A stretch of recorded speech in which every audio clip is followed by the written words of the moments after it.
সম্মানিত সুধী, সকলকে স্বাগত জানিয়ে শুরু করতে চাচ্ছি। আমরা এখন দাঁড়িয়ে রয়েছি একটি বরবটির জমিতে, দেখতে পাচ্ছেন। আর এটা মূলত আপনার এখন জানুয়ারি মাসের ফার্স্ট উইক এখন। তো এই খাটো জাতের বরবটি যেটা, এটা কিন্তু আসলে সারা বছরই আর কি রোপণ করা যায়, সারা বছরই চাষযোগ্য। তার ভিতরে সব থেকে উপযুক্ত সময় হচ্ছে এখন জানুয়ারি ফেব্রুয়ারি মাসে যদি রোপণ করা হয়, তাহলে যেটা দেখা যায় যে আসলে বাজারে ফলের চাহিদাটাও বেশি থাকে। আর আমরা অনেকেই জানি যে এটা সাধারণত 4 মাসের একটা ফার্মিং। 4 মাসে মোটামুটি আপনার 1 বিঘা 33% জমি থেকে আপনার 100 মণ পরিমাণ কিন্তু বরবটি ওঠানো যায়। আর এখানে যদি বাজার দামটা আসলে 1000 টাকা থাকে, তাহলে কিন্তু 1 লক্ষ টাকা বেচা বিক্রি হতে পারে। এখন বাজার দামটা আগাম কিন্তু বলা ওইভাবে সম্ভব না, কারণ আমরা বিভিন্ন সময় দেখে থাকি যে বাজার কখনো আপনার ফুলকপির বিষয়ে যদি আসি, তাহলে যেটা দেখতে পাই যে গত বছর ফুলকপিটা বিক্রি হয়েছিল কিন্তু এরকম সময় 40 টাকা 35 টাকা কেজি, এখন বিক্রি হচ্ছে 3 টাকা 3.5 টাকা 2 টাকা 2.5 টাকা এরকম কিন্তু কেজি।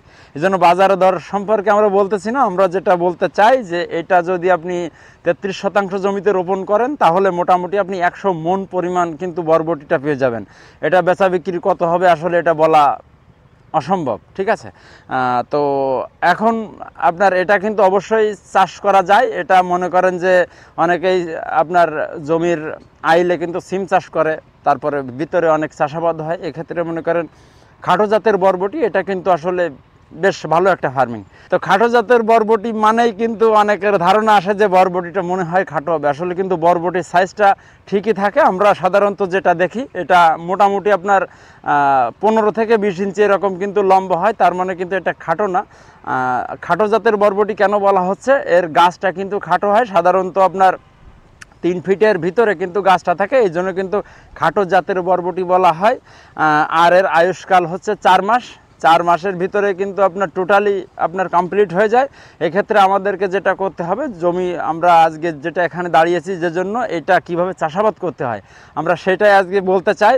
এক্ষেত্রে জমিটা প্রথমে আমাদের প্রাথমিক স্টেপে চাষ করে নিতে হবে। চাষ করার পর আমরা সাধারণ আপনার আলু বেগুন পটল চাষ করার সময় যে সারগুলো না দিয়ে থাকি, আমরা এতেও ওই রকম জাস্ট 1 বিঘা জমিতে যদি আমরা টিএসপি দিই 20 কেজি, এমওপি দিই আপনার 10 কেজি, জিপসাম দিই 5 কেজি, তারপরে দানাদার বীজ দিই আপনার 1 কেজি, এরকম পরিমাণ সারটা দিয়ে জমিটা সুন্দর করে চাষাবাদ করতে হবে। চাষাবাদ করে মোটামুটি আপনার 5 থেকে 7 দিন, মানে মাটিটা যতদিন পর্যন্ত ঠিকমতো না শুকায় ততদিন পর্যন্ত কিন্তু ফেলে রাখতে হবে। ফেলে রাখার পর শেষ চাষের আগে কিন্তু আমরা যে সারটা বললাম, এই সারটা শেষ চাষের আগে আমাদের দিয়ে দিতে হবে। দেওয়ার পর আমাদেরকে যেটা করতে হবে, সুন্দর করে মই দিয়ে কিন্তু জমিটা সমান করে ফেলতে হবে।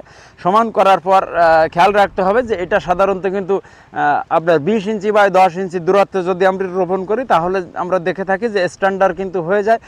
তো এক্ষেত্রে 20 ইঞ্চি আপনার লাইন থেকে লাইনের দূরত্ব হবে 20 ইঞ্চি, আর চারা থেকে চারার দূরত্ব যেটা হবে সেটা হবে 10 ইঞ্চি।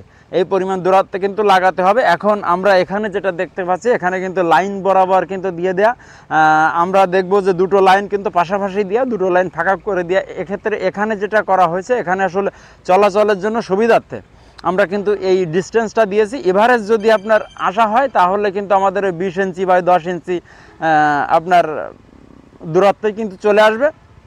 তো এটা যে যার সুবিধা অনুযায়ী কিন্তু করা যায়।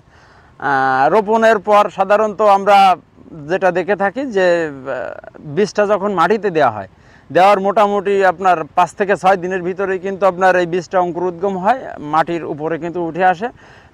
এটা রোপণের সময় অনেকেই যেটা করে থাকেন যে আপনার বীজ কিন্তু আগে রাত্রে ভিজায় রাখেন। তো দর্শক, এই বরবটির ক্ষেত্রে বরবটির ক্ষেত্রে আমরা কোনো অবস্থাতে কিন্তু বীজটা ভেজাবো না, আমরা শুকনো বীজ মাটিতে দেব। দিয়ে মাটি যদি অতিরিক্ত পরিমাণ শুকনো থাকে, আমরা 1 থেকে 2 দিন পর পানি দিয়ে দেব।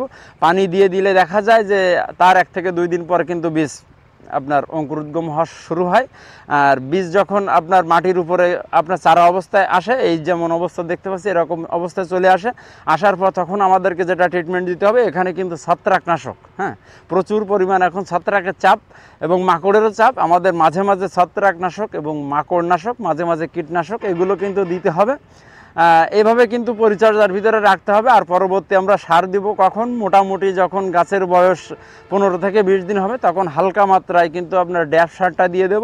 আবার যখন আপনার 20 থেকে 25 দিন বয়স হয়ে যাবে সার দেওয়ার, তখন কিন্তু আবারও আরেকবার ইউরিয়া সারটা দিতে পারি। এভাবে কিন্তু পরিচর্যা করতে হয়। আসলে পরিচর্যার বিষয়টা একবারে এখানে দাঁড়িয়ে যদি বলা হয় ওইভাবে কিন্তু আসলে মানে আর কি সম্ভব না। পরিচর্যা সম্পর্কে জানতে হলে আমাদের চাষটা করতে হবে। আমরা যেটা পরামর্শ হিসাবে দিতে পারি, খাটো জাতের বরবটি যদি আপনি কখনো চাষাবাদ করে না থাকেন, যদি নতুন হয়ে থাকেন, আমাদের পরামর্শ থাকবে যে ছোট আকারে অল্প করে কিছু জায়গায় কিন্তু করলে আপনার একটা অভিজ্ঞতা কিন্তু চলে আসবে, সেখান থেকে কিন্তু করতে পারবেন। আর পাশাপাশি আমাদের নাম্বারে যদি ফোন দেন, আমরা এগুলো কিন্তু চাষাবাদ করে থাকি, আমরা এই সম্পর্কে বিস্তারিত বলতে পারবো।